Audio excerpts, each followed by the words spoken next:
All right. Just jumping on live here for a few. So let's see. Get this good here.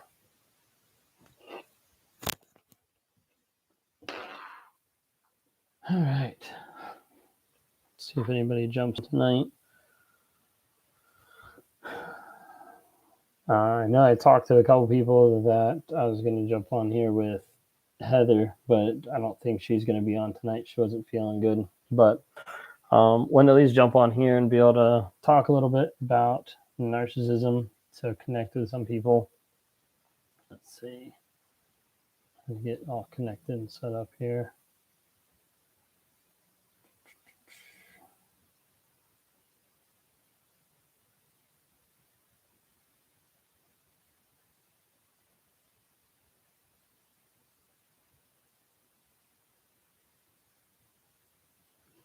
There we go. How's everybody doing tonight? Chica Benita, good to see you. So hello. So just jumping on here, wanted to talk through some stuff narcissism wise. Want to just put it out there as far as like if you haven't followed some of my stuff, if you haven't seen, my name is Ben Taylor. So I'm a narc and self recovery, just working on myself, working on developing who I am, who I want to be, and trying to own up to everything that I've done in the past that has hurt and damaged my relationships, and trying to become a better person. Hi again. Good to see you on here. So I've been talking to a couple different people. I recently just did a little bit of a live. I was on Instagram for a little bit, just trying to build that up a little bit. But then wanted to jump back on here because there's normally a lot more people on TikTok, just a bigger following and a lot more people that yeah, there you go. A lot more people that have questions and all. So what created narcissist ways? So for me, a lot of what developed a lot of my narcissism was really just my early childhood. And so most of the time you have narcissism that's developed with people that are overbearing, over controlling, neglectful, abuse, all that kind of stuff. For me, wasn't really involved in like the abuse part, but the more of the childhood trauma was more on the side of like emotional, of not having that connection, of not having someone to be able to help walk me through just emotionally and everything like that. And so for me, I had more parents that were overbearing and that were more like controlling. And so that started me off with along more the lines of manipulating and gaslighting and things like that, because I wanted to be able to manipulate a situation. I wanted to be able to fix what I was going through, or how to avoid like a conversation that I didn't want to have with them, things like that. So that really started me kind of like down the journey of lying. Well, for sure. And then as I got older, I started manipulating more, gaslighting more, started into the cycle of relationships and like how that kept transpiring with the cycle of relationships going from girl to girl to girl kind of a thing. At what age did I know I was narcissistic? 32 last year. So it wasn't something that I ever like thought of. It wasn't something that ever crossed my mind that I actually wanted to even open myself up to the possibility, or that I even believed that narcissism exists, because I didn't want to even have that possibility or that thing going on. So up until about 2 years ago, I didn't really know about anything with narcissism. And whenever I was first brought up to it, whenever my wife first started talking to me about it, I wasn't open to it, wasn't going to admit it. I told her I wasn't a narcissist, went and found people to back me up and to prove to her that I wasn't a narcissist. And yeah, continued to go back and forth trying to gaslight and manipulate and all. Do you think all narcs realize their childhood was... That moved. Do you think all narcs realize their childhood was traumatic and shaped their MPD, or need to point out? No, I don't think a lot of them realize that it was traumatic, or that it shaped them at all. A lot of times they just think that's who they are, unless they're like the huge victim mentality. Sometimes I can see that. So in recovery, can you fix it? Like, will you ever be capable of truly loving someone? I believe so. I think the part that'll be hard for me to truly do will be to have like true empathy and be able to connect with people like naturally with empathy, because that's not something that I'm naturally going to have as a narcissist. It's going to be something that I'm going to struggle with, along with a lot of narcissistic tendencies for the rest of my life. But that's why I'm staying into therapy and keeping that going strong. So I have therapy every single week. So every single Wednesday, I'm in it to win it. Um, do you think it's more hard if I'm dating someone with BPD and NPD? Um, I'm not sure what you mean. Oh, like, if is it more hard if they have BPD or NPD? Both are pretty toxic and pretty awful. They're both in the cluster B category, and they both can be extremely dangerous. Were you forced into therapy? No, like no one's really forced me to do anything. And no one really could. Like most narcissists, they're not going to do anything just because someone else says. Like they have to get to the place where they actually want to, where they're actually going to change. And so for me, we talked about therapy for a while. I was like, screw that, I don't need it. And then over a period of time, I finally got to the place where I was a little bit more open to it. Went to a little bit of therapy, then stopped. Went to another one and stopped. Kind of went to multiple ones for a while till I found the one that I'm with now. And then it just kind of stuck, and I was like, "Yep, this is where I need to be." So most narcs lie because they want to avoid accountability. No, they want to avoid any type of guilt, any type of shame over anything that they've done or said or did or hurt or anything like that. And lying normally is their regular repertoire. Like that's part of how they live and breathe over a period of time. Um, More hard if he has both, not just NPD. Um, I've I feel like you either have to have like one or the other, or the majority of one or the other. I don't really know a whole lot of information about people having both. I mean, first impression, if you had both, like you're screwed, because like just one is like hard enough. With two, like I don't know, that sounds insane. Unheralded rather than face things and heal. Yeah, a lot of times it would definitely be easier just to go along than have to like be honest and actually like work through all this kind of stuff.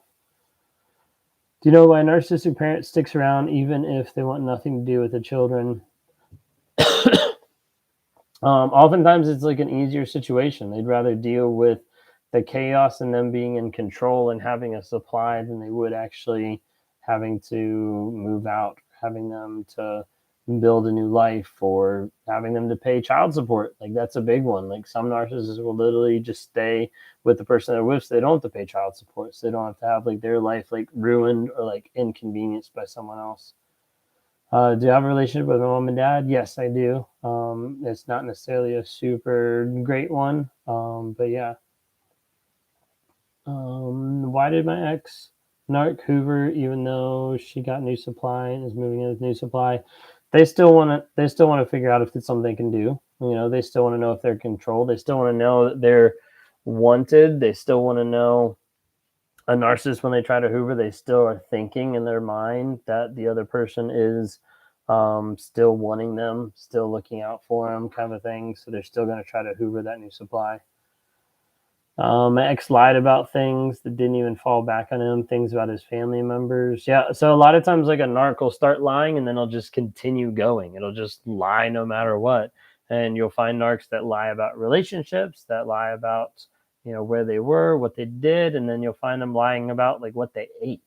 Like literally, it can just be anything and everything. But they'll get to the place where lying is just a regular diet for them, so it just comes out in like everything that they do. Oh, what do people you're close with in your family think about your diagnosis? For the family members that are close to, like most of them are kind of like leery about it, and they don't really like talk about it that much.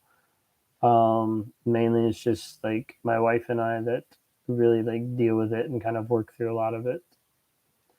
You're 21, he's 29, and I have BPD with high narc tendencies, and he has both. It really is insane. Yeah, I definitely would say that would be really insane. So I was with someone for a period of time that had BPD, and that was not very helpful. It was not good at all. It was a bad situation. Do you tell them stay loyal? Most narcissists don't, because they're going to cheat in some way or form, whether that's physically, mentally, emotionally, putting work above you, or whether that's them getting addicted to something and then focusing on, an addiction, something like that. But most narcissists aren't going to stay loyal. They're just going to stay loyal to themselves, because that's all they're really looking at. Is they think the world about themselves. That's all they're going to focus on. Are things like gaslighting less likely with certain people you're close with in your family? So, like, gaslighting typically is one of those things that is mainly going to be focused around um that one person. So typically you're not going to be gaslighting everybody in your entire family, or everyone that you go to work with, or things like that. Like, typically you're just gaslighting that one particular person. So that person that, has seen you without your mask on, or that person who has, um, gotten closer than anyone else. But typically, like, gaslighting manipulation is normally designated for that, like, one person. Do you still gaslight or catch yourself when you try? So I do still gaslight at times. Typically, like, my wife will catch me and she'll call me out on it now. That's something that we're still working through. There's times where I'll catch myself on it. I'll be like, wait, like, that's not true. I shouldn't have said it that way, or whatever it might be. And I think that's part of the reason why it's helpful with being honest and working on just being aware, is the aspect of getting to the place where I can actually understand when she calls me out on it. There's truth to it, and I can accept that, versus just shoving it to the side and being like, whatever. Um, what did you do when the tactics didn't work anymore? Like, when she caught on that you were a narc. Um, a lot of this stuff, like, didn't work anymore because I was tired of it not working. I was tired of the life that I'd lived. I was tired of the pain that I'd caused and the place that I'd been. But it wasn't necessarily that I got to the place where the tactics didn't work anymore. It was more or less like I was tired of the life that I'd been living and the life that I've been growing into.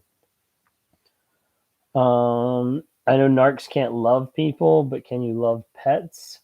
So I don't necessarily say that narcs can't love at all. What narcs don't have is they don't have a bunch of empathy. So they struggle to be able to empathize with other people.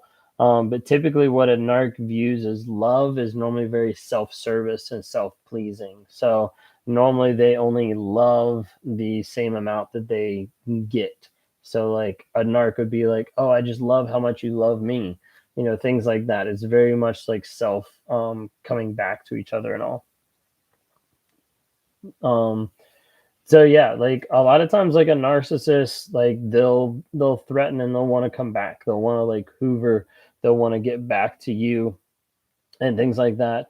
And it's something that is really confusing, is really frustrating, because even after, having a protective order, even after, like, throwing the person in jail or whatever might happen, sometimes the narc is still going to want to come back, and they're going to try to press back into a relationship.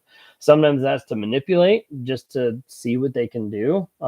Sometimes it's because they have such a false sense of reality that they're thinking, oh, this person still wants me, this person still thinks about me, when that's farthest from the case.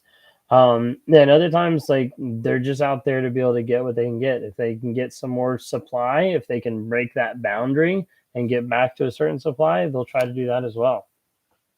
It's very true. Let's see here. I have a question. Um, do you love your wife, and does it hurt that you hurt her?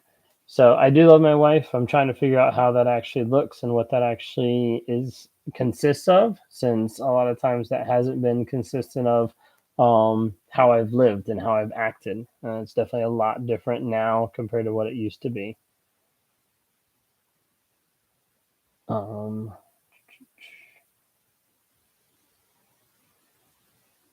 let's see. Sorry, the comments are kind of like updating slow. Um, so Triangulation, I don't think I have like the best answer on this, because I haven't done a lot of research on it. From what I know, a lot of times triangulation is where you're kind of like pitting one supply against another. And so like it might be like the idea of, um, you're in a relationship and you bring up another person or you bring up another supply, or like you do like revenge cheating or something like that. So oh, you hurt me, so I cheated on you, like all this kind of stuff. A lot of times triangulation is really trying to one up the other person and trying to get what you want out of both people at the same time.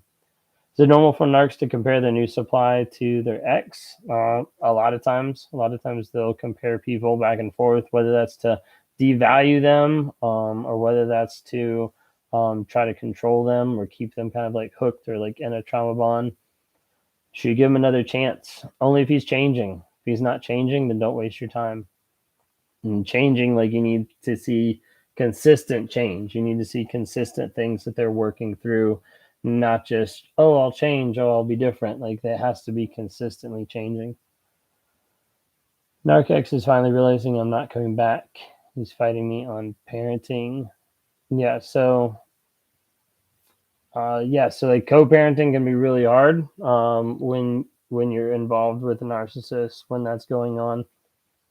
um, Co-parenting can be very hard and very like difficult to be able to work through, because sometimes you're gonna have to set like some really hard boundaries, and whether that's, with co-parenting you're only communicating through email, or a lot of times you can communicate through like a third party or something like that. But co-parenting can be very difficult, when dealing with narcissists. What was your reaction, acceptance, when she first called you a narc? So when my wife first called me a narc, I completely denied it. I looked over the narcissist stuff and I was like, "This isn't me. This doesn't match up at all. Like, are you crazy?" I went out and I found other people that I was cheating on her with, and was like, "See, like this person says I'm not a narc. This person says I'm not a narc." Really, just trying to like gaslight and like push it back on her. Um, do I think all narcissists stalk? I would say the majority, a lot of times, that a lot of times they do have the opportunity, they will come back and they will try to check on the other person to see if the other person still thinks about them, to see if the other person's doing better than what they are now, things like that. So oftentimes that's why I say like block, keep them out of your life completely. um let's see, sorry, I'm catching up. I think my narc ex is finally realizing I'm not coming back. Oh yeah, I read that one. My bad. Did you ever resent your wife for calling out on behaviors? Yeah, early on, I definitely did. Early on, I resented her for bringing it up. I resented her for like talking about narcissism and stuff like that. But now, no, just because I realize it's stuff that I need to work on. It's stuff that I need to change and try to be able to work through and all. Um,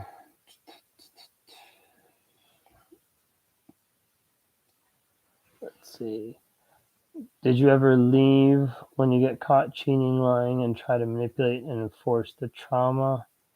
I didn't necessarily like leave. I also didn't get caught. Like when I finally came out and like confessed it and like said everything, it was stuff that she had thought in her mind that was probably happening, but it wasn't something that she had proof. Um, let's see. My mom and ex-husband were narcs. It's scary insightful here. It's good to hear. It's frustrating and it's hard, like especially if you have family members or ex-husband, that are narcs. It's easy to be attracted to those later down the road. It's easier for those to pop up. Sorry, I'm just catching up on comments now. Yeah, no, absolutely. So glad that we were able to help. Mental Healness is a great guy. I love talking with Lee. So we communicate a lot, on here and off of here and everything. Um, Yeah, a lot of times stalking will happen. Like going back to the stalking question, a lot of times stalking will happen. If there's not closure, they'll still try to stalk. They'll still try to follow. They'll still try to maneuver themselves in a place where you guys will run into each other, where something will happen. Like, it really is crazy sometimes, but a lot of times they will um, stock and focus on that. Let's see. There we go.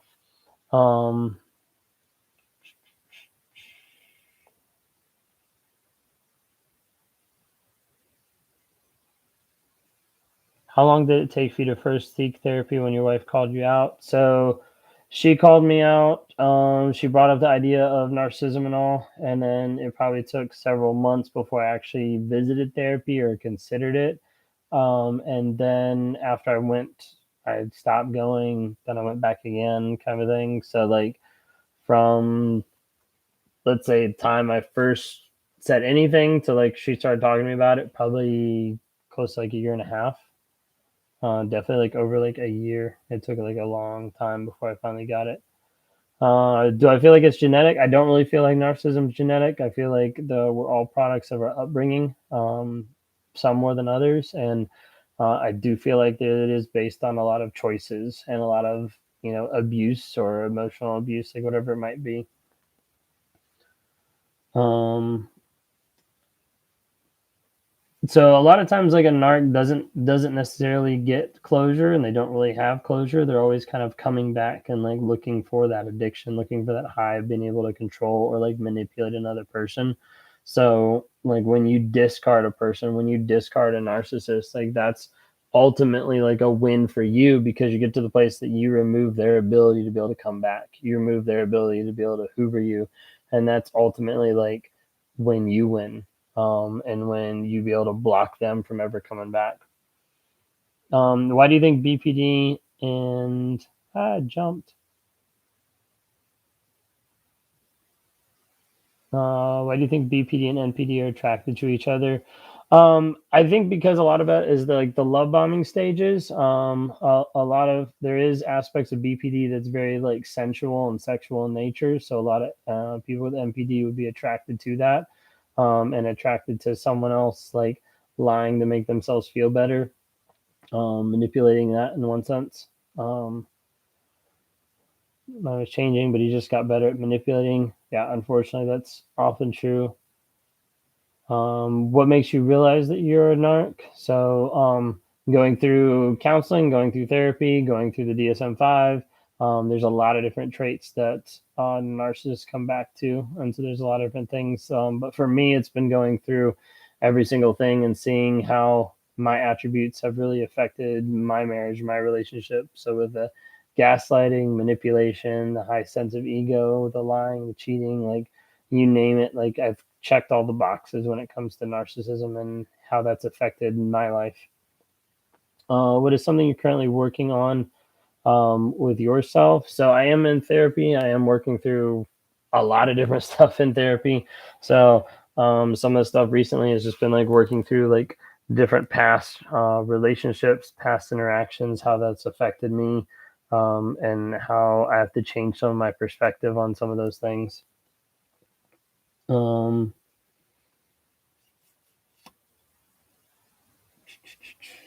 a lot of narcs can't get over like the fantasy of being with a certain supply, but mainly it comes back to the fact that they're normally hooked on they want it on what they miss is being in control. What they miss is that manipulation. What they miss is being in charge of another person or things like that. So normally they feel like there's like a narcissistic almost like injury whenever they're ghosted, and they can't get back to someone. They've lost that control.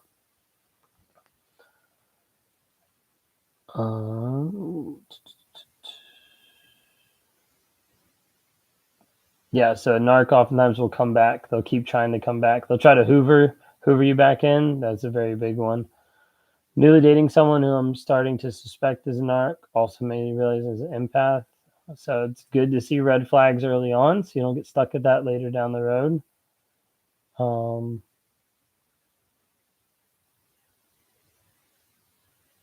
it seems like the term narcissism is excuse, not a true medical condition. Yeah, I mean, there's a lot of it being thrown out there because everybody has narcissistic tendencies. Most people don't actually get diagnosed. And a good reason for it is a lot of narcissists would never get diagnosed. They'd never actually would go to therapy or go to counseling or get to the place where they'd actually admit they need help. And so I think we're going to see more and more of that happen, where you're going to have more people that are true narcissists that will never get diagnosed at all. I think you'll see more of that as more narcissists emerge just with our culture, with everything going on. So a lot of times they insist in like switching you around and like calling you the narc, because they want to put you on the defensive. Like if they can put you on the defensive, then you don't have time to be offensive. You don't have time to question them in their lives. You don't have time to be able to say like, "Hey, like I caught you cheating." Oh, really? Well, I think you're the one cheating. Like a lot of times they're going to mirror back. They're going to try to put you on the defensive so that they can get out of whatever situation that they're in, so they can distract you. Um, so any tips when you go to trial against the narc and you haven't seen him in 2 years? Biggest thing, especially in the trial in a court context, is don't react, because a narcissist is based on wanting reactions. If you can go in there and you can be an emotional gray rock where you're not reacting to him at all, and whatever he says or does, that's going to be huge and key for you, because over a period of time, it's easy for that to fluster the narc and have them react and you not be the one that's reacting in front of a bunch of people. Do you feel like her helping, calling you narc helped you become aware, or did you know beforehand? I didn't know beforehand. It was more or less like stuff that I dealt with and stuff that I'd struggled with, and kind of started questioning myself of like, maybe I'm sick, maybe I'm a sociopath, maybe there's something wrong with me, maybe like something's not connecting. I don't feel the same as other people. I don't empathize with other people, like different things like that, that really made me kind of wonder, like, who am I, like what's wrong with me. And so when she brought it up, it wasn't necessarily like an accusation, because it was like a moment of vulnerability where I was like, I think there might be something wrong with me, kind of a thing. And so part of it, as I was already open in one sense. Yes, so I did EMDR therapy before. So EMDR therapy, if you don't know much about it, it's mainly geared towards people who have trauma in their past, whether that's emotional, mental, physical, whatever it might be. And EMDR therapy, it's kind of different and it's kind of weird in one sense. There's a couple different versions. One is with like actually like eye therapy, where you're like looking back and forth. Other ones are where you like hold these like little like paddles and they kind of like vibrate a little bit. And really what it is it's helping you rewire your brain to get past traumatic events. And so whether that event might be, physical abuse, emotional abuse, like whatever it might be, it's being able to look and to be able to get past that trauma to the point when the triggers happen, that trauma pops up. It's either like less painful, it's less triggering, you're able to work through it a little bit easier. But EMDR is very effective. I think it's very good and it's very effective. Um, but yeah, I've done EMDR therapy. My wife has done EMDR therapy as well.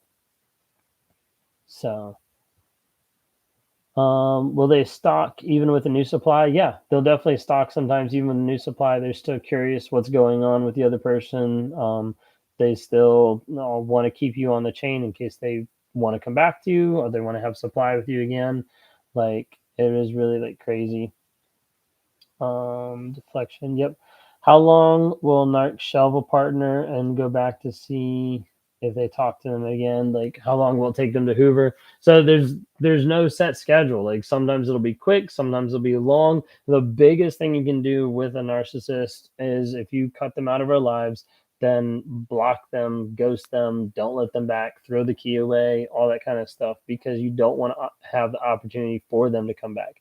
You don't want the opportunity for them to actually come back into your life and attempt to hoover you. And I made a video on this on one of the platforms, and really what I was talking about is the last hoover that they will do is the one that you let them, because in reality, like a lot of times people are like, oh, I want to cut them off, like, oh, I want them to, why can't they just block me, why can't they leave me alone? In reality, they're not going to be the ones that actually do that. You have to be, once it's the bigger person, and block them, move on, because otherwise they'll just keep coming back. um EMDR therapy helped you. No, that's awesome. um Um, I'm not sure what you're asking there. But yeah. Let's see. There's another question here. Did you ever do couples therapy? We did do couples therapy a long time ago. It wasn't helpful. We're actually doing couples therapy now. I highly don't recommend it if you're not dealing with a narcissist who is self-aware or is being honest or is actually wanting or trying to change and you're seeing change. Most of the time, going to therapy, like couples therapy, a lot of times is just a bunch of fodder for the narcissist to be able to blame you and to be able to come back at you like harder and stronger with using therapy as an excuse. Do you find yourself lying to your therapist? Not necessarily too much. I find that there's times in therapy that we might have like a session or two where I'm just like, I don't really feel like we touched deeper or like we need to go deeper and like I know we need to, but I haven't like brought it up or like figured out how to get there. But no, not necessarily find myself lying. It's taken a while to find the therapist I'm with, and it's just a really good fit. We get along really well. Do narcissists ruminate as much as we do about the failed relationship? No, they don't. So typically they move on and they don't care because they never really cared that much to start off with. They just move on to the next supply, the next person, kind of a thing. Do I think the trauma bond goes both ways? No, typically not at all. So the narcissist typically doesn't develop a trauma bond, typically doesn't have a trauma bond with another person. It's normally the empath that has that and that's struggling with that. When a narc accuses you of something, always respond with, that's not true. No, not necessarily. Like it might be more or less, um, saying something like that or like trying to gaslight them or trying to flip it around on them of, you know, you're always on your phone. Like, oh, no, that's not true. Or like, you're always doing this. Well, yeah, but you're always doing this. Like a lot of times there's deflection too, like kind of putting it back on the other person. But yeah, no, absolutely. Today's my narc's ex birthday. He just randomly showed up with a trampoline park that I was at with my kids. Yeah, you never know. Like, it might have been random or it might have been on purpose. But yeah, with couples therapy, I don't recommend it unless you have a narc that is self-aware, honest, and actually growing and changing. Red Table Talk just came out about psychedelic therapy. Not recommended for personality disorder. Interesting. If you cause a narc injury and expose them, will they still want you in their life? Typically, no, but no guarantee because they could still try to hoover you back and keep you as a supply. You never really know. Ever heard of a narc on shrooms or anything? Um, Narcs and addiction go hand in hand, so a narc on anything addictive is very possible. Do you have any true friends? Can you have friends? Yeah, I believe you can have friends. I don't really have a ton of friends anymore because the majority of mine were based in my work environment before I lost my job. I have another job now, but that was like a year or so ago. Um, if a judge orders a narc to delete intimate images of their ex-partner, would they? Probably not. They probably want to keep those to be able to have some sort of leverage, even if it means they could screw themselves over if they sent them out. But I would doubt they would actually do that. Why do narcs never break up with the supply? Are they just scared to be alone? Yeah, I would say some are scared to be alone. Others don't have the guts or the balls to be able to break up. And so as a result, they'd rather just continue to live in the chaos. They'd rather live in the comfort of they don't have to pay child support. They can live in the house. They don't have to find a new person or like whatever it might be. A lot of times they're never going to be responsible enough or big enough to break up with someone. Um, let's see. Threatened to block and he never went through with it. Yeah, a lot of times they won't. Um, what about the narcs that obsess after you leave them? So there is a lot of narcs that will obsess like after you leave them, that will like still stalk and still like try to find you or like hoover you back.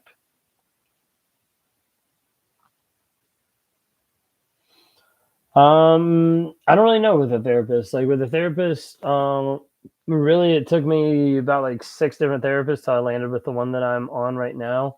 And for me, like it got to the place that I was able to open up to her and to feel like I wasn't judged no matter what I said. And there also wasn't a push to um that even there wasn't even like a push to have me like do a certain thing or be a certain way. It was very like open to like actually just talking and hearing. And the first time I actually met with my current therapist, the first time I met with her, there was some time in the session, like some of the stuff that she kind of talked through and like asked me about, like I started getting like emotional and like that never happens. And so for me, I was recognizing signs of like there's something here that I need to keep like diving into. So it kind of made me know that that was the one. Um, what if you can't end the relationship with a narc?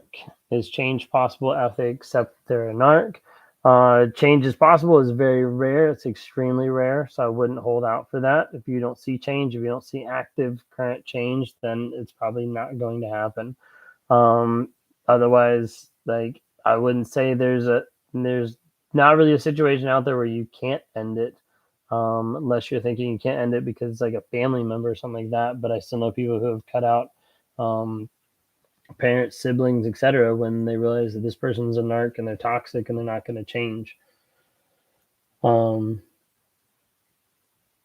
But yeah, so narcissists don't ruminate even when they stalk you. So a lot of times they're stalking you because they think you still want them. They still want control over you. They're curious about what's going on, but a lot of times it's not the same way as far as like ruminating of thinking of like, oh, this person loves me, or oh, like I want to be back with that person. It's normally not like that.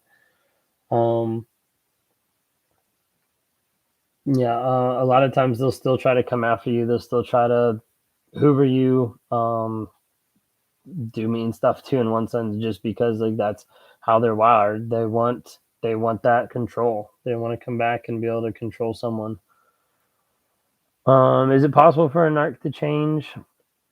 I think it is possible, but it requires a lot of therapy, like years of therapy, and it's a long process. And they have to get to the place where they're willing to be honest. Most narcs aren't willing to be honest, aren't willing to get to the place where they are honest. um, should have brought my water out here. I've noticed the girls he cheated with, I feel like they're less attractive than me. Is that common and why? Because a lot of times when it comes down to it, like the narc, a lot of times isn't necessarily looking for just someone who's like more beautiful or that looks better or whatever it might be. The narc a lot of times is just looking for someone who's going to adore them and who's going to treat them like they're the best thing in the world. And so if they can find that, whether that's a beautiful person or an ugly person, quote unquote, for both, like they'll go to just to anybody in one sense. They'll go just like anybody. Really, that's like what it comes down to a lot of times is it's not necessarily like one type of person or one particular genre. How'd you find a good therapist? Yeah, I did look for someone with that specified more with like NPD and that had that focus. So like mine has a lot of focus on NPD. She's versed in NPD and also like sexual addictions and stuff like that. So it's kind of like right up my alley. Yeah, a lot of times like a narc might choose people who come across as like needier or like need affection or something like that because then you love bomb them and then they return it and then they keep returning it. Um, it is at times easier to manipulate in that aspect. Um, Sorry, a bunch of these are popping up here. Hey, I'm not a meanie. You're the one that said you didn't want to get on live.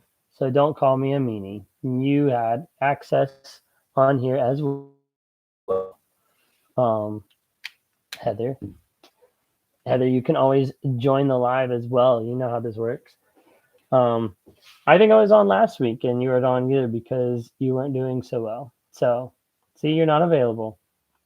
So, no meanie here. You made your own choices. Why they try so hard to get you back if it's so easy for them to move on to a new supply? So some of it's control. They still want control. They still think that you want them. They still think that you're in love with them. They still think that they're God's gift to man. So a lot of times they're still going to try to come back. And oftentimes they'll move on to the new supply. The new supply will start realizing that they're not so great underneath the mask, and they're like, well, maybe I can go back to this person. Um,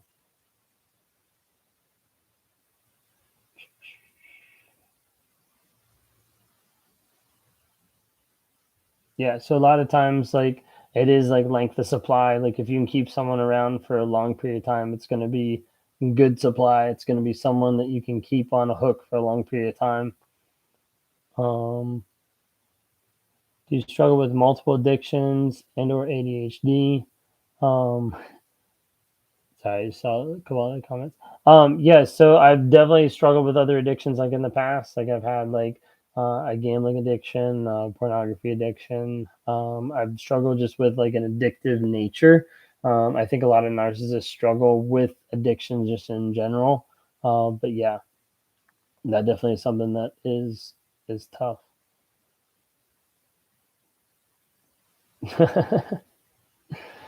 Then I'm not the meanie. You're the sick one. So I hope you feel better though. I hope you feel better. Um, Sorry, guys. I'm missing a bunch of comments. I don't mean to be ignoring any, but I know I'm missing some comments as they're popping up here. Yeah, so grade A supply, like whenever we term like grade A supply as being like a narcissist has grade A supply, it's not like a compliment. Like it's a bad thing because it means like you're like the number one supply for the narcissist. Like you're the biggest person that they feed off of and things like that. And so like a narc normally is looking for a grade A supply would be someone that they're going to be stuck with for the rest of their life and they're going to be able to do whatever they want to them. But yeah, it's not necessarily a good thing. But narcs often do feel like they have to have like multiple supply. Yeah, no, absolutely. Because if you have multiple supply, you have multiple minions, subjects, people that are like serving you, people that are looking up to you, people that are idolizing you or making you feel like you're on top of the world. So the more supplies you add to that, then the better that you feel about yourself. So a lot of narc is going along the lines of like they're wanting to be they're wanting to continue the facade and the false reality that they're the best person in the world. So if they can keep surrounding themselves with people, they will. They'll keep trying to do that. Traveling career, do you think that'd be ideal for a narc? So they can have multiple supply? Yeah, no, absolutely. That would feed a lot of addictions too. That make it very easy to have a lot of addictions, pornography, prostitutes, like whatever it would be. Like it'd be easy to have a traveling career and focus on getting multiple supplies that way. I think my narc actually loves his new supply. They're identical. Yeah, so they could look like that for a period of time. A lot of times when a narc starts a new supply and you're watching it, you're like, oh my gosh, like this is probably like maybe I did something wrong because they're like perfect together or whatever it might be. But typically, what you're doing is you're just viewing the outside of it. You're just viewing the first stages, the love bombing stages, and that was the same stuff that you went through like early on. But typically, it's not real and it's not going to last very long. Um,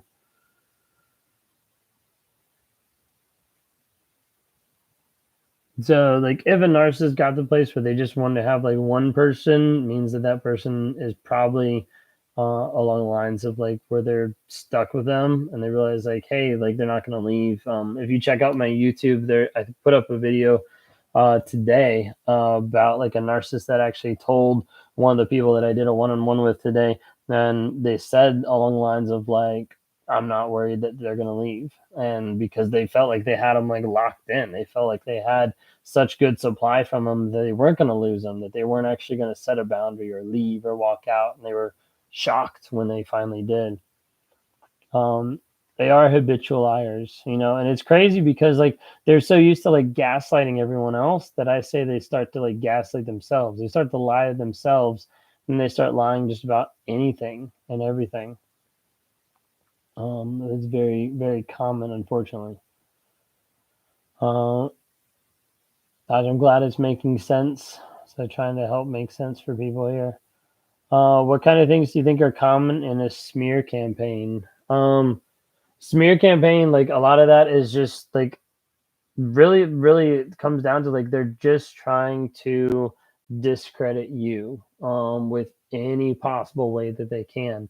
So if they can look like the victim and they can make you look to be the bad guy, if they can make you to look like you're the one that's hurting them, that you're the one that's cheating on them, stepping out, like whatever it might be, like a smear campaign is like anything they can do to discredit you and make you look like a bad person, for sure. um Let's see. I got a couple other comments here.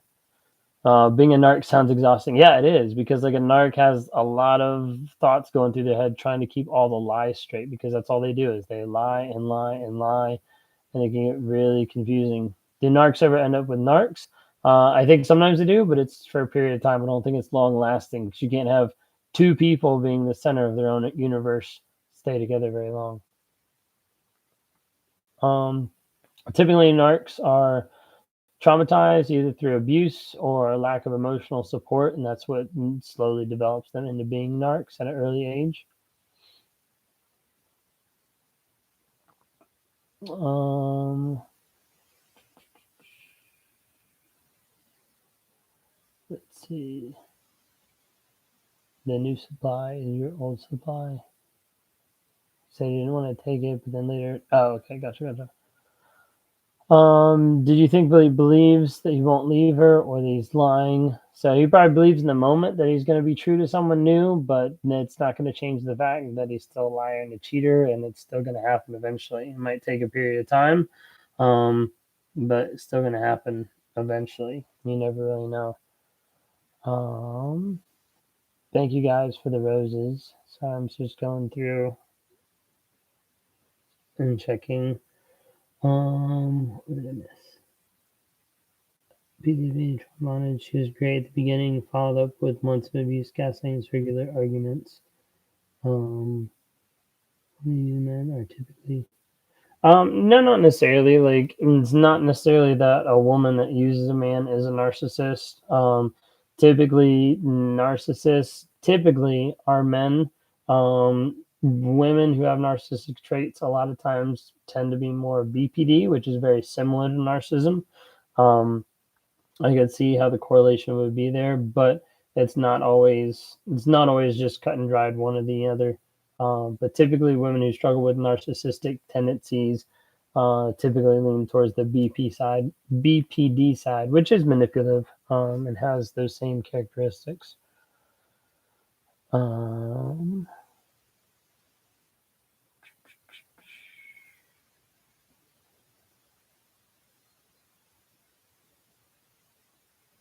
all right, trying to catch up on a couple of things here. I'm sorry if I missed some of your questions. Been kind of bouncing back and forth.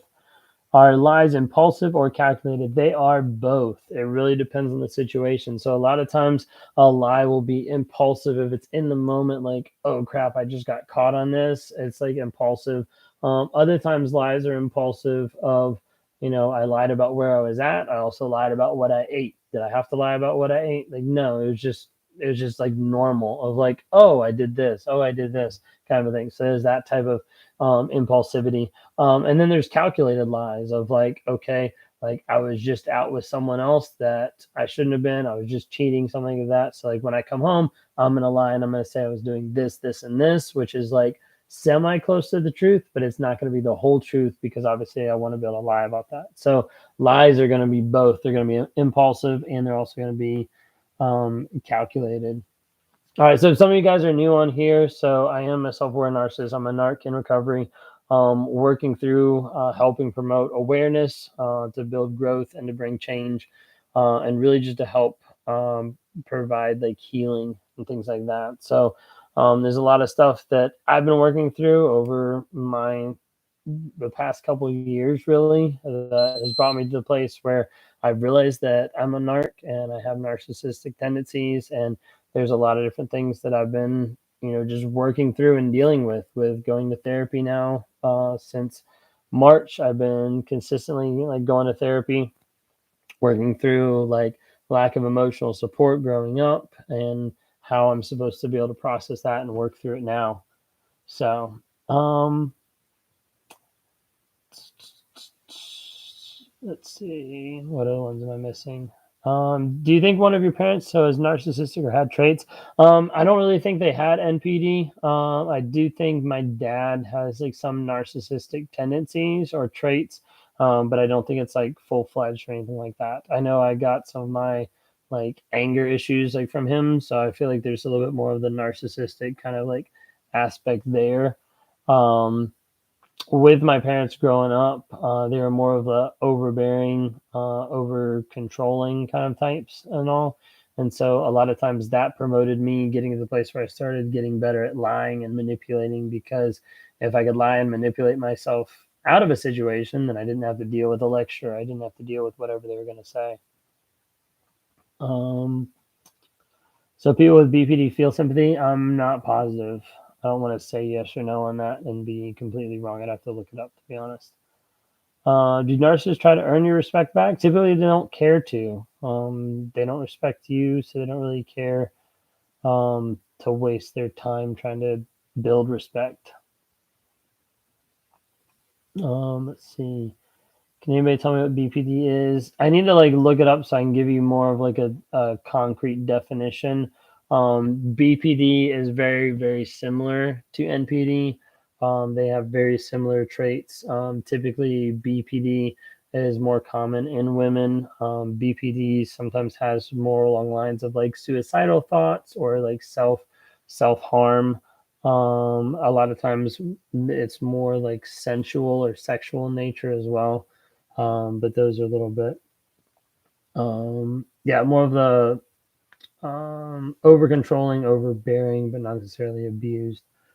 Um, I do feel like it's possible to genuinely love somebody, but with narcissism, it's really changing the definition of love because love for a narcissist is very self. You know, it's how much do people love me? How much can I get out of it, kind of a thing.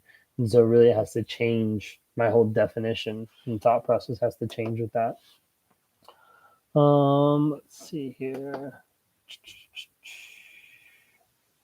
Sorry, I'm trying to catch up on a couple of these. Um, oh. X told me that the day we met is I don't know. Like fearful of people reaching out to her.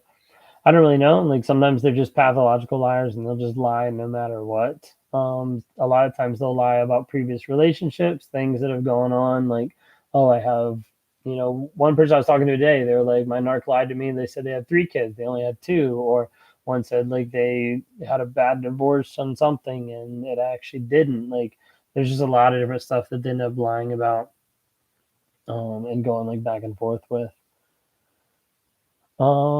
Best changes you've seen in yourself with therapy. I think one of the things that was like the most like revealing and like telling for me was probably about like 2 months ago, and that was honestly it sounds stupid I think to a lot of people, but that was just honestly getting to the place that emotions aren't bad.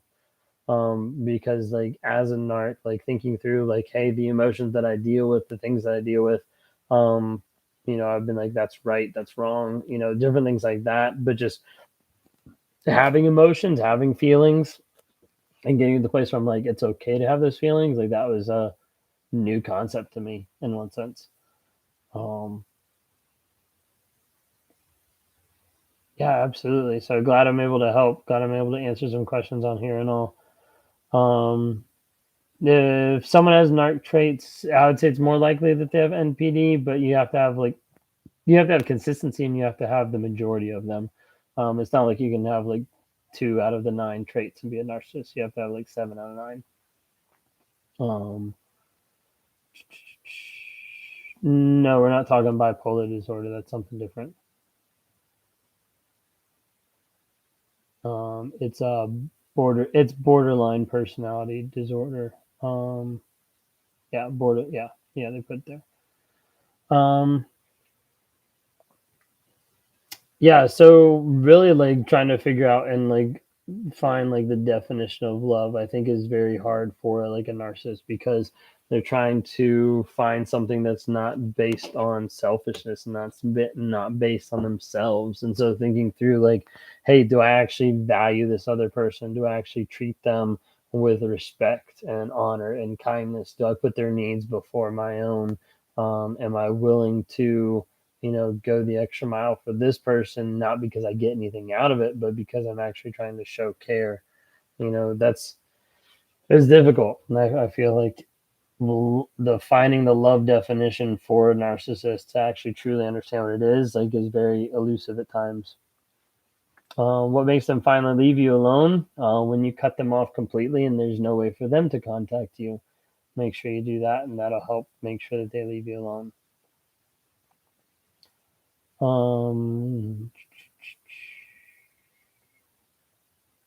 Just talk. Oh, sorry.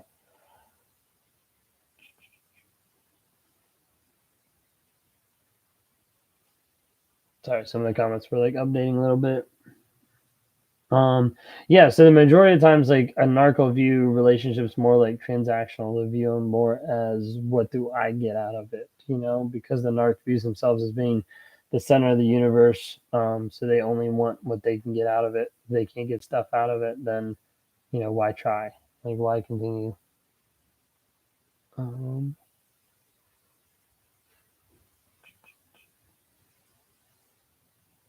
It's psychological evaluation done by custody. Can I tell if a person is a narcissistic or not? Yeah, so like research narcissism, like look to see like what the attributes are, what the traits are, and then you can kind of get like an idea of like some of what the narcissistic traits are. So typically you've got like the 9 different narcissistic traits, and you can see how much people actually match up to them. The more they match up gives you more of an idea of what they actually struggle with. Yeah, answer this. Traveling career would be ideal for a narc. They can have multiple partners, multiple affairs.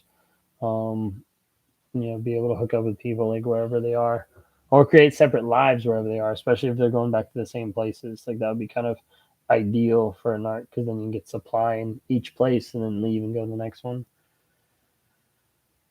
But yeah, no, good question. Oh, no worries. So I've been missing a lot of comments and questions, anyways. So let's see.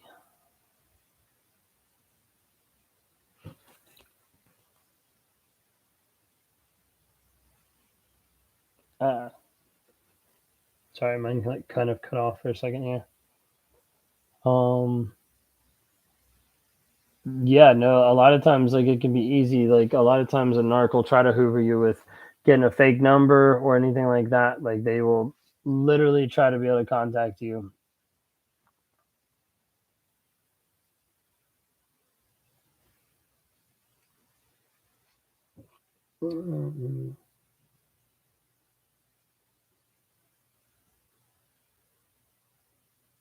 So yeah, so narc is typically trying to give people like just enough. Like they're not trying to go above and beyond except in the love bombing stage. They're trying to wow the other person and hook them on, get them into a trauma bond. But it's not necessarily like the transactional as far as like, oh, I'll put in 50%, you put in 50%. Like a narc is more like, I'm gonna put in 1% and you better give me 100%. Like it's very much like selfish in nature as far as how love is concerned or how they view it and things like that. Um, yeah, a lot of the cluster B personalities, they do overlap. X-Narc is saying that he will go to therapy so that we can work through that. Is he just saying that? He's just saying it until he actually does it. Like that's really where the rubber meets the road. Like, is he actually following through and doing it, and is it consistent? If it's not consistent, then don't believe it. But otherwise, like they're gonna continue to say stuff. They're gonna continue to try to say like, hey, like this is actually going on. You know, but yeah, they need to actually say it and do it and keep going on. Um, why do narcissists keep secrets so well? So some of them do, some of them don't. Some are really awful about lying. Some are pretty stupid about it, to be honest. But a lot of times they'll keep secrets because they have lots of secrets to hide. Like they don't want to be accountable for their actions. They don't want to own up to anything. So they're going to continue to lie, to have secrets, so they don't have to actually own up to anything.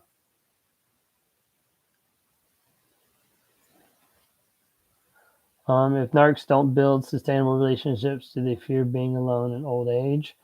Yeah, because like a lot of times they're not gonna build successful friendships or relationships, because they're very self-centered. They want to be the center of the universe. So over a period of time, you're gonna have people that slowly realize, like, hey, this person, it's all about them, and so it makes it difficult for a narc to be able to develop healthy, good relationships with people long term.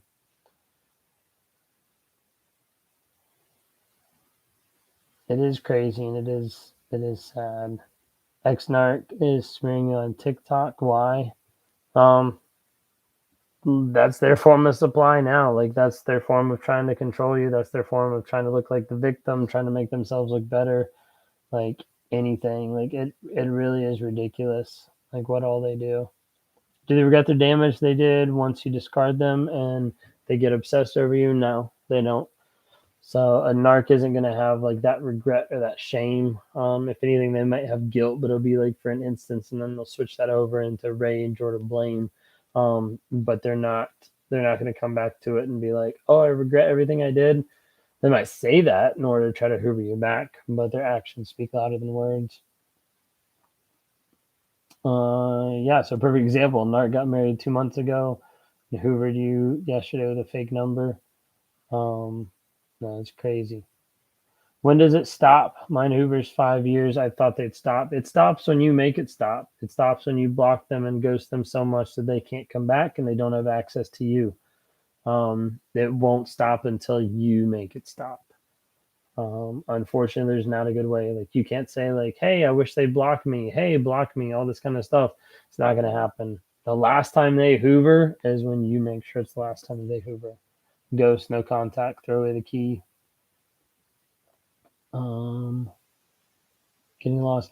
Narcissistic injury. So uh, there's probably a good definition for it. I don't think I have a perfect definition.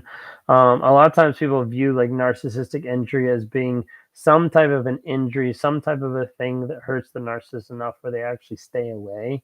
There's not a consistent thing that I've heard or seen that's like, oh, this is a narcissistic injury. Along those lines, what I would normally attribute that to or kind of give that in regards to would be the idea of the narc actually viewing it as some form of betrayal.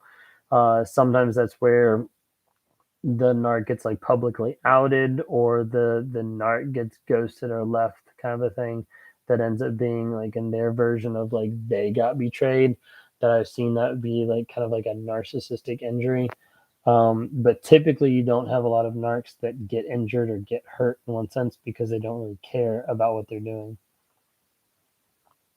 Um, oh, sweet, awesome. Glad you set up an appointment. Be good to talk to you on Saturday. So I actually had three today with a couple different people. One was really cool. Not to toot my own horn, but like one was really cool. We got done with the session, and the lady that I was talking to, she said out of the 5 sessions, it was like the 5 or 6 sessions that she'd already had with her therapist. She said that the time that she had talking with me and us working through like her trauma bond and trying to work through like how she's going to break that, she said it was more helpful than the session she's had with a therapist. So I thought it was kind of cool because that's what I'm trying to do. I'm trying to be out here and trying to help people. I'm not a therapist, not a counselor, just a narc that's trying to bring awareness, hope, growth, and change. Um, yeah, so a lot of times, like with the narc, like a narcissistic energy, like that goes back to like them, like their ego getting hurt. So like you cutting them off, them losing control, they no longer have that supply. You out them, like all of a sudden their ego, their image is hurt, things like that.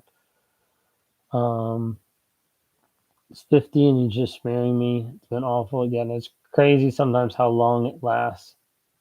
Um,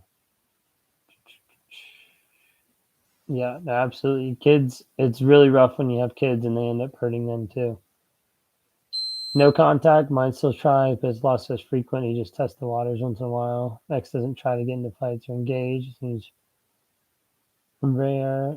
Yeah, that is kind of rare for the narc. A lot of times they'll like rage, or things like that. Um,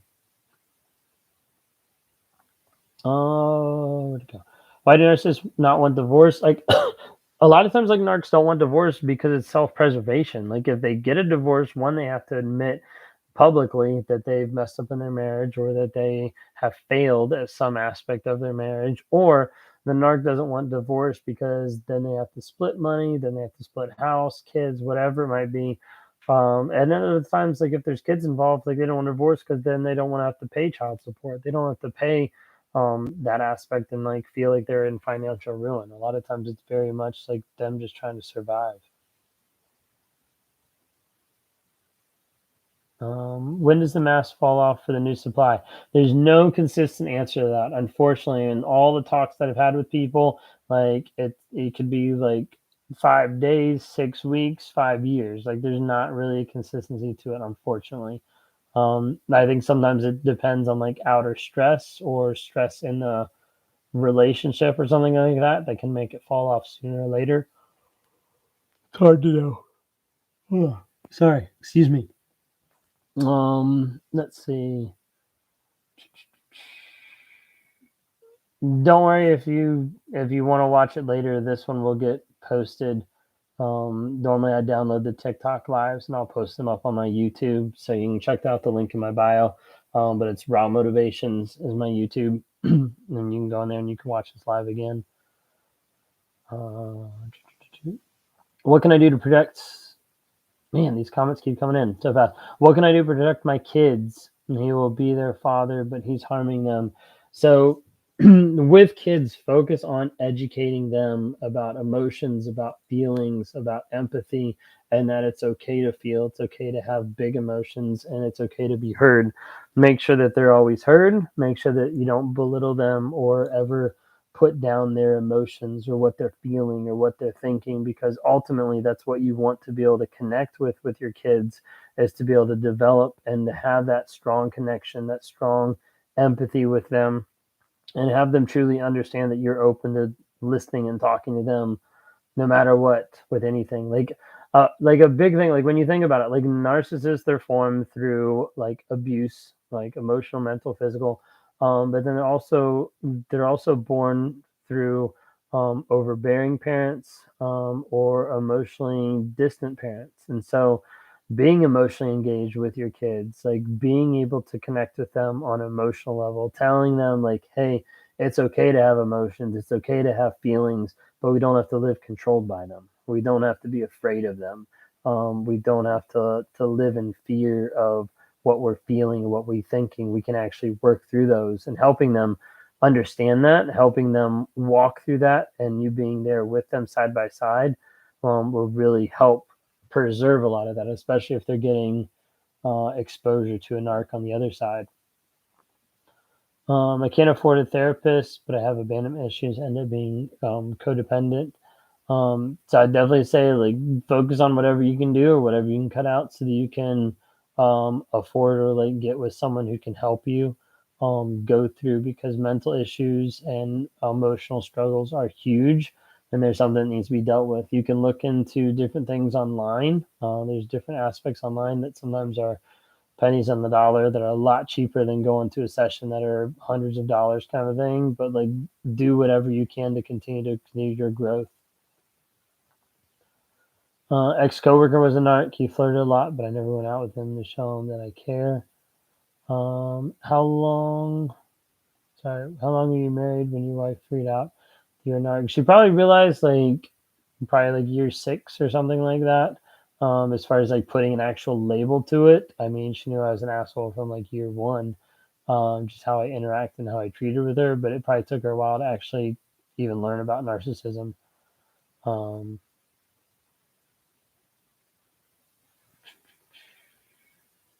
let's see. Narc was arrested for domestic violence. He still tries to control. Yeah, that's crazy. Do you agree with the study about narcs having really nice eyebrows? No, never heard about that before. Um,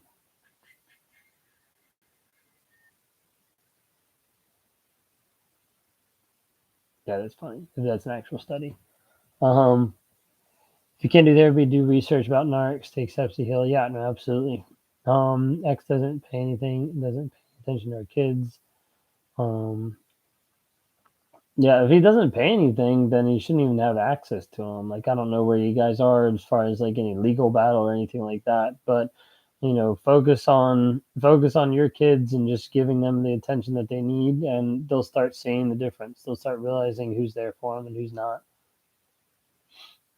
Narcs are typically afraid of getting arrested or jailed. No, not necessarily.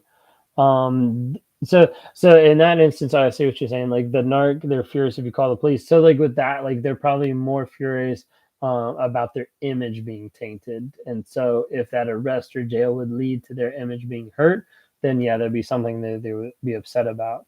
However, like if it was a relationship where um they're going to be arrested if they were stalking you or something like that, they probably wouldn't care and they just do it anyways. Um, but yeah, let's see. Support groups also, yes. Let's see. 2 years of marriage and recently learned about narcissism here on TikTok. 21 years of marriage, yeah. No, I mean, it's been only recently that a lot of people have really been talking about, but narcissism has been around for a long time, for sure. Um, My only did when child support recently. What is the best way to protect? Okay, another question here about it. I want to address these. What's the best way to protect my kids so they don't become narcs? So be emotionally available for them. Like help them understand their emotions. Help them understand that emotions aren't a bad thing. Like be able to be open to them so that they can come to you with just anything and everything. Work through problems together. Work through their emotions together. A lot of it is like that emotional connection and like working through a lot of that so they're not controlled by their emotions and they also know that emotions aren't a bad thing. um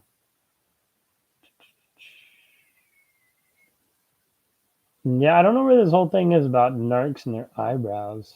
No, I don't tweeze mine or anything. I get a couple like hairs that are like super long, but that's about it. I don't really give a care. That's really fun. They don't know who he is, and that's painful. Your father should be safe. Yeah, I mean, definitely should be a safe person, but it is helpful to make sure that they know and understand. Not that you're going out and just bad mouthing him. He'll do that on his own, but being able to say like, "Hey, this is the relationship. This is the person. This is how they act, and this isn't right," is really key. So I'm glad you're being open with your kids about that because that can be awkward and difficult. Narc abuse support group. That's awesome. How do you know when they're over you for good? Where'd it go? Something about being discarded. You know when they're over you for good and they're not going to come back when you stop them from coming back, when you ghost them and block them 100% so that they can't come back anymore. That's really when you know that it's for good and it's over with. Um, Where'd it go? Okay, there it is. How come narcissists only talk about themselves? Because that's all they think about. Like they're number one in their world. Like their world revolves around them. So they're gonna focus only on themselves. They're gonna focus only on like they're number one. They're the best thing since sliced bread. Like God's gift to man. Like they're only gonna be caught up in themselves. Well, thank you. I appreciate it. I'm trying to be helpful. Um, Yep, block them and go no contact. They're trying to make it work. But it's like, what in the world's going on? Yeah, it's not the norm. Do you feel yourself changing and feeling more? You get with your wife by sticking around. So like I am like changing and I'm working on that. It's not necessarily that I'm like feeling more because I still struggle with the idea of like empathy and like connecting in that way. Did you ever have a smirk whenever you knew you were about to say something mean? Um, No, not necessarily that I remember, that I can recall. I probably had like a smirk or frustration in my face, like whenever we get into an argument, because I knew how it'd end. But that's normally because I was the one like controlling it.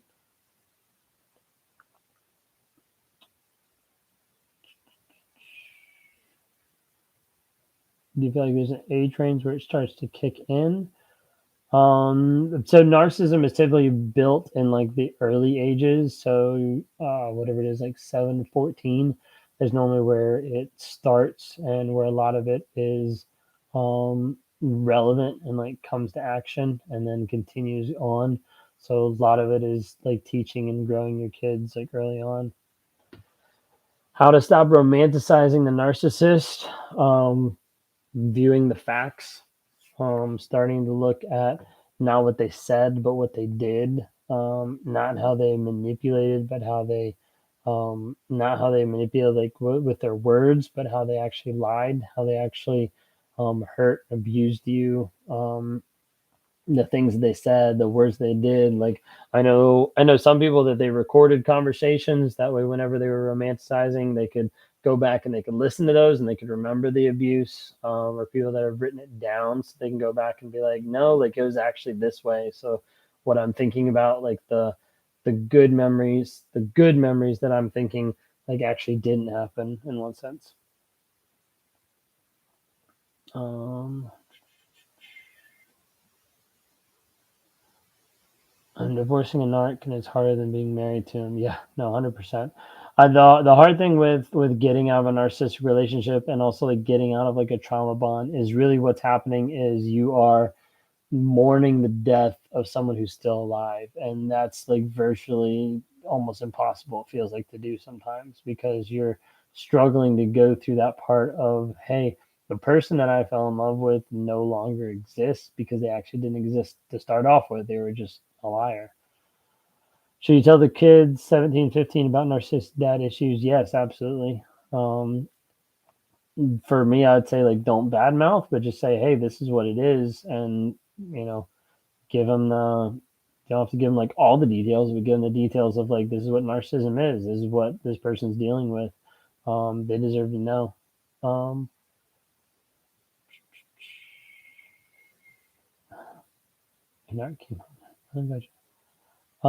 he also noticed about the cycle, and because nothing gets done by design undone. Yeah, because they're not going to stop it, they're not going to stop the cycle. My narc said around third grade is when he realized he was different. Yeah. Narc tells 7-year-old son, boys don't cry. I hate it, and tell him it's okay. Tell me anything else he can do. Um, yeah, so like be open, like explain like emotions, explain different things. Really like having them understand that it's okay to have those emotions, it's okay to cry. Like that's something that is can be very damaging because um, boys don't cry. Like that's not just a narcissistic thing. Like you just have mainstream manly society that says like people don't cry, and it's really damaging to a lot of people out there. It's so hard to get over him. We were never together, but he flirted relentlessly, and I never showed I liked him. Yeah, it can be definitely difficult, like trying to get out of like a bond or a trauma bond. Um, sorry, get a bunch of these. I just feel like home and get away because he always thinks back. I blocked them. That's crazy. They always try to get back through. Um,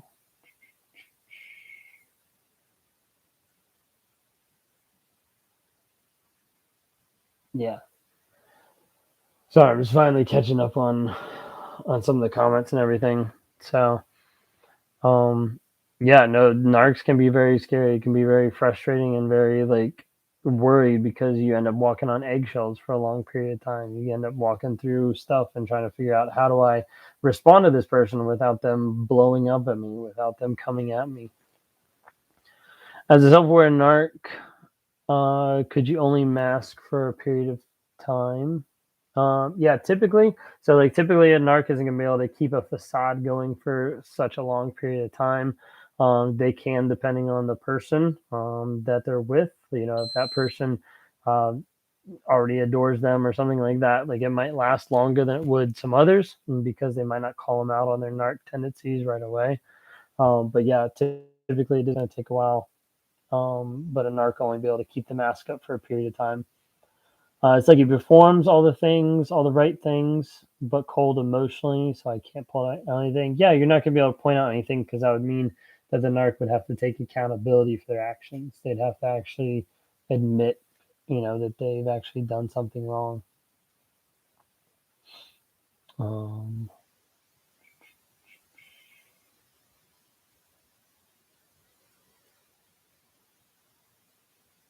yeah. Do narcs really compartmentalize? My ex seems to text me only when he has contact with our kids. Yeah, no, a lot of times they do compartmentalize, and it's a way to be able to keep their story straight. It's a way to be able to keep their lives separated, kind of like cubed out. If you can compartmentalize, then you can interact one way one one family, with one group, with one girl, with one person, however, and then you can interact a different way with another person. So like compartmentalizing or like disconnecting so that you can survive, so you can continue to lie, so you can continue moving forward with whatever lie or false reality that you've built. Why act and pretend in relationships? Why not just be single? If you're single, then you don't have that supply. You don't have someone that is going to be in your life to adore you or beef you up or whatever it might be. So you're typically looking for supply. You're typically looking for someone who's going to make you feel better about yourself. Um, do you know the research about why narcs and HSP often connect and why? I don't know a ton of research about it. I have read some stuff on, um, I think HSP or maybe it's HPD, histrionic. Um, but yeah, I don't have enough information to be able to give you a good answer on that. Um, do they realize they're compartmentalizing? Sometimes I think they would. But yeah, I'm not sure. He's super active in the church, singing and all. I don't wish that X on anyone else. Yeah. No, a lot of times it's frustrating. A lot of times like people in churches can use that for supply. They get like a high off of being like the top person there, or the head pastor, or the music director, or the in charge of whatever. And a lot of times it's really frustrating because those people look really great on the outside. They've got a lot of people convinced, and then they come home and they're gaslighting, they're manipulating all this kind of stuff to the person at home. Um, the charisma of a narc is very addicting. It's something that they've worked on perfecting. They've worked on making themselves be the ideal person for you, and so it's going to be addictive. Doesn't make you a narc that you're attracted to that or that you want that. A lot of it's probably a trauma bond. Excuse me, guys. Um, highly sensitive person. Like, I don't know. Do narcs have high expectations for everyone they meet? I mean, like super unattainable standards? No, not necessarily. I don't think so. I just think they start pretending or looking that way when they want to discard.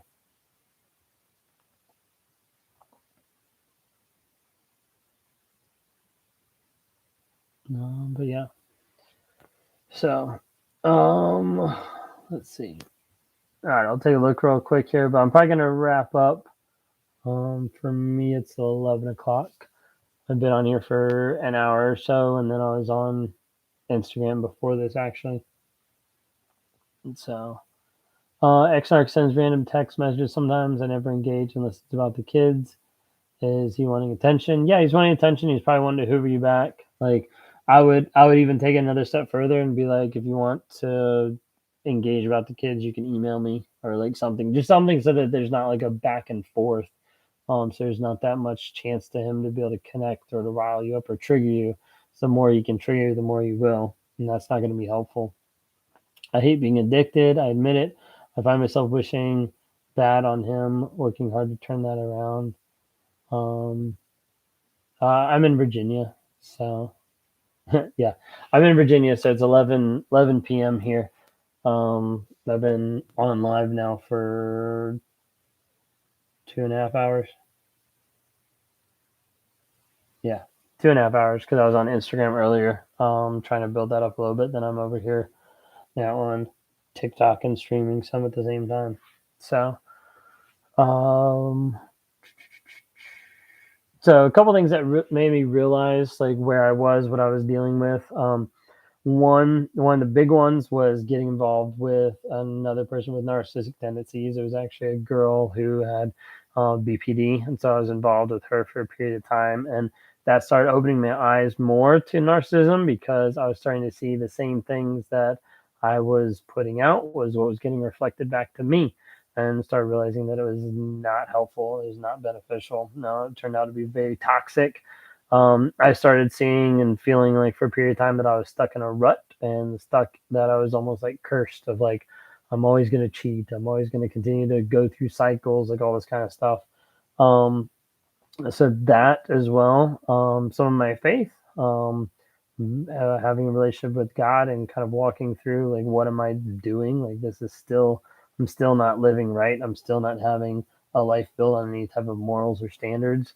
And then also just like working through a lot of stuff and saying like, hey, I'm tired of the shit that I created and it's not changing. Um, do all narcs have some sort of addictions? I think typically so.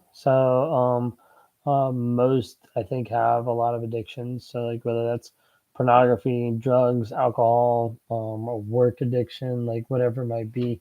I do think the majority of narcs have some sort of addiction.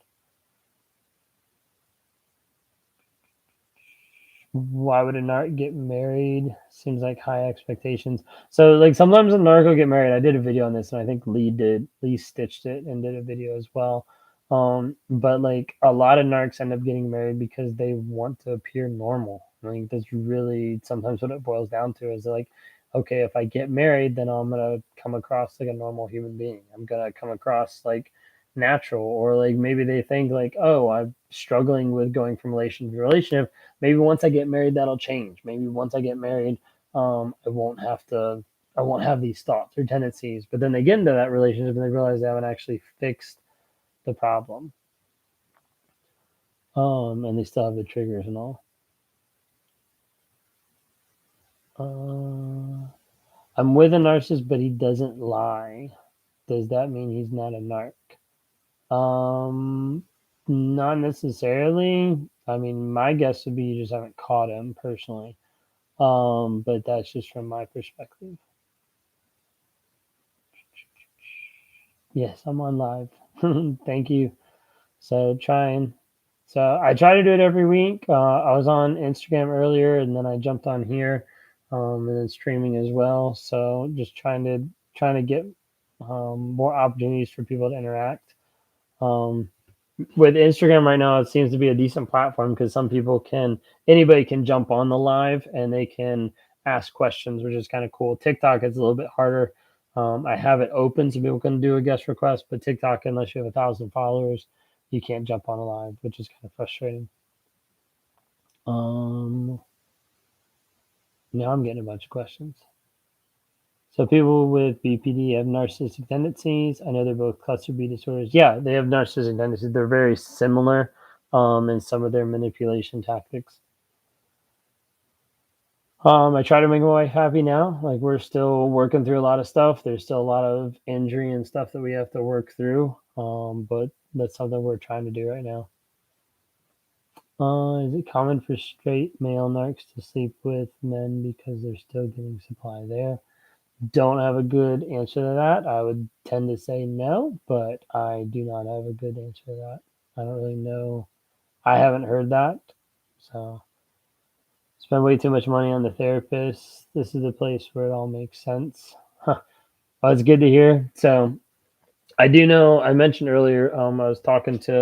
I had somebody that I was talking to on a one-on-one earlier today, and they mentioned to me because I was specifically talking to them about trauma bond and trying to walk them through how to break a trauma bond, and we were talking through like specifics of how she needed to do different things, work through different things, like what lies she was believing that were on her, that had shaped her trauma bond, and we were working through it. And at the end of the session, she was like, "Thank you so much." She was like, "Honestly, like I got more out of this in the one session than I did with like 5 sessions with my therapist." So I'm trying to be out there, trying to ask people the right questions, trying to have them work through their trauma, their bond that they're stuck in a lot of times, of how they can get better and how they continue to work through stuff. When you're in your prime of narcissism, did you prefer women who were agreeable? Um, no, not necessarily, because you can have women that aren't agreeable that are still able to be manipulated. Um, More just anyone that could give me supply. I call my husband out on his lies, and he said I don't know what I'm doing to him on the inside when I do this. Yeah, because he's probably feeling some sort of like shame, and that probably feels like torture because he's not willing to be honest about it. Um, Narcissists use abuse him, but he stopped. He does everything else. I mean, I'm glad he stopped, but still be really careful of that. Do narcs get jealous and have it keeps jumping up. Do narcs get jealous and have to have what others have? Yeah, a lot of times they will get jealous. A lot of times they'll be jealous of, their partner or whoever they're with, or they'll think that the other person is cheating. It's very common. A lot of narcs are very jealous. Trying to figure out, come on, trying to figure out to leave, learning so much. Oh, good. No, gotcha. Sorry, I'm answering a personal question. Just want to know if there's hope. No, I completely get it. And so the majority of times there's not hope with a narcissist, and I'm not trying to be negative. It's just a lot of times they're not willing to get to the place where they're honest. If they're not going to be honest with themselves, if they're not going to be honest with other people, and they're not going to get to the place where they're actually honest of where they're at and where they need to go, you know. Do you think a lot of male narcs come off as metro because they're obsessed with themselves and their looks? A lot of narcissism is based on their looks, is based on image, things like that. So a lot of narcs, I could definitely see that. Oh yeah. So info as far as like if you wanted to, wow, there we go.